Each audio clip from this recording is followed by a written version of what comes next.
PT Dirgantara Indonesia atau PTDI mendorong pengembangan ekosistem kedirgantaraan Bali Utara, diantaranya dengan dukungan pesawat N219. Ekosistem kedirgantaraan Bali Utara ini sejalan dengan program ekonomi Kerti Bali yang diusung Bappenas. Sejumlah kesepakatan ditandatangani dalam gelaran Bali International Air Show.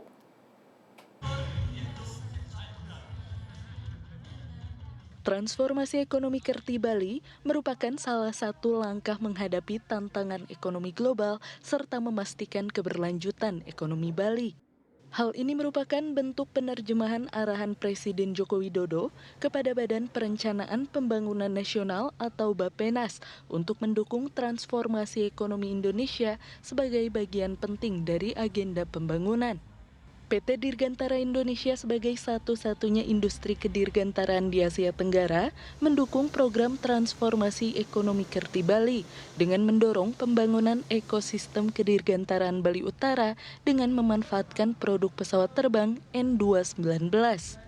Disaksikan Deputi Bidang Ekonomi Kementerian Perencanaan Pembangunan Nasional atau Bappenas, Amalia Dininggar Widiasanti, serta penjabat Gubernur Bali, Sang Made Mahendra Jaya, sejumlah kesepakatan terkait ekosistem kedirgantaraan Bali Utara ditandatangani. Penandatanganan dilakukan di booth Aviation Ecosystem North Bali PTDI yang berada dalam arena Bali International Air Show. Dengan mengembangkan ekosistem industri kedirgantaraan di Bali Utara, ini salah satu cara kita pertama untuk membangun hub Bali sebagai hub nantinya udara untuk yang Indonesia bagian timur. Yang kedua adalah ini juga untuk membangun sumber pertumbuhan ekonomi di Bali Utara.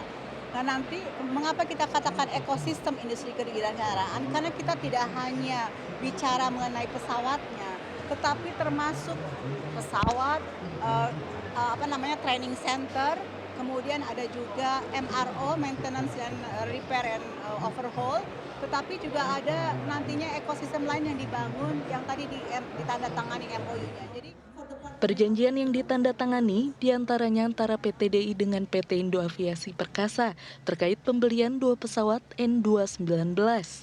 Termasuk framework agreement antara PTDI dengan PT Jamkrida terkait pengembangan ekosistem industri kedirgantaraan Provinsi Bali untuk mendukung transformasi ekonomi Kerti Bali. Kita ketahui Bali Utara punya potensi luar biasa, alamnya nggak kalah bagus dengan wilayah lain di Bali, dan kita punya satu bandara di situ. Sayang kalau tidak dimanfaatkan. Dengan adanya MOU ini, kita berharap ke depan dan kita percaya ini ekosistem pariwisata di Bali dengan adanya ekosistem industri dirgantara akan menjadi tambah baik. Demikian. Selain itu, ditandatangani juga kerangka perjanjian antara PTDI dengan Bali International Flight Academy atau BIFA. Kerjasama ini terkait pelatihan kedirgantaraan. Kerangka perjanjian lain yakni antara PTDI dengan PT Nusantara Turbin Propulsi serta pihak PT Mulya Sejahtera Teknologi. Kerangka perjanjian ini terkait kegiatan pengembangan pusat perawatan pesawat terbang, mesin, dan propeller. Seluruh kerangka perjanjian itu dalam rangka pengembangan ekosistem kedirgantaraan Bali Utara. Sesuai dengan peta kekuatan Panel Kerti ya, kita sesungguhnya mensupport sesuai dengan core business kami sebagai maintenance, repair, and overhaul untuk mensupport seluruh kegiatan yang ada di Provinsi Bali umumnya, khususnya pada di Bali Utara, Buleleng, untuk membuat fasilitas dari mulai hanggar sampai dengan perawatan airframe pesawat N215, terutama adalah pesawat tersebut milik bangsa sendiri, produksi dalam negeri. Pesawat N219 yang diproduksi PTDI akan memainkan peran penting dalam mendukung pariwisata dan perekonomian di Bali, khususnya Bali Utara. Pesawat N219 tidak hanya menyediakan solusi konektivitas udara untuk daerah terpencil, namun juga melambangkan kemajuan dalam pengembangan ekosistem kedirgantaraan Bali Utara. Tim CNN Indonesia, Badung, Bali.